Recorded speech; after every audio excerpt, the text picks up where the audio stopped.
Today we are holding a seminar to take a look at the experience we have on a local and regional level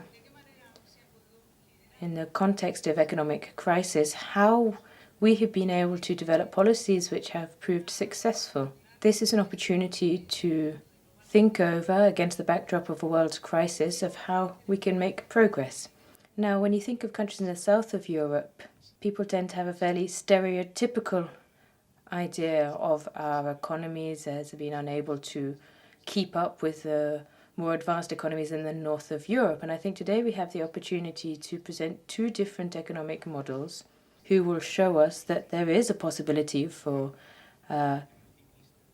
countries in the south of Europe to move at the same pace as the more advanced economies in Europe. As you know, we experience the worst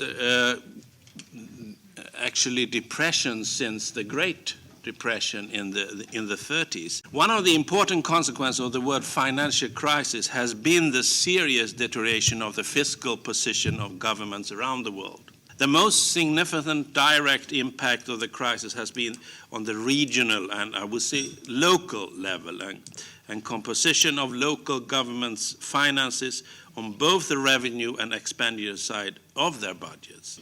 The crisis may have a negative, I say may have a negative impact of decentralization and local governance.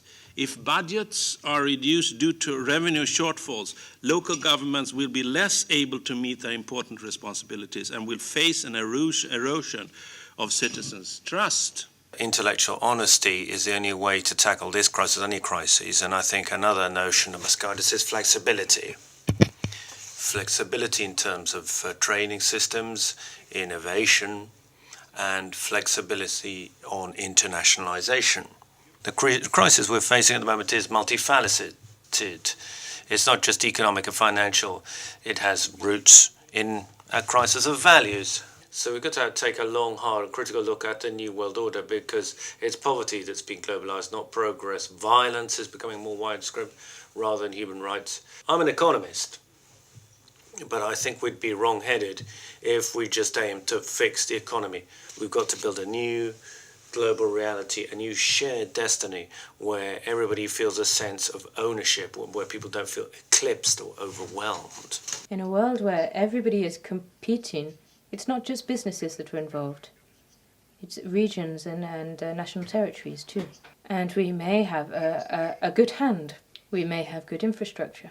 But we need political power in the regions and we need resources. We need financing. To be productive, you need to be close to power. Because if you have no power, if the power of businesses and industry will fail. And Catalonia over the last few years has worked very hard to have greater political power in managing its own resources. And this is why we try to negotiate financing an agreement which should be better than the current agreement, which doesn't cover our own needs. If you look at the judgment of a constitutional court which says that that's not the way forward, that's not viable, well, they might think that we're going to give up. We're going to give up on trying to achieve a greater degree of autonomy. But no, that's not the case.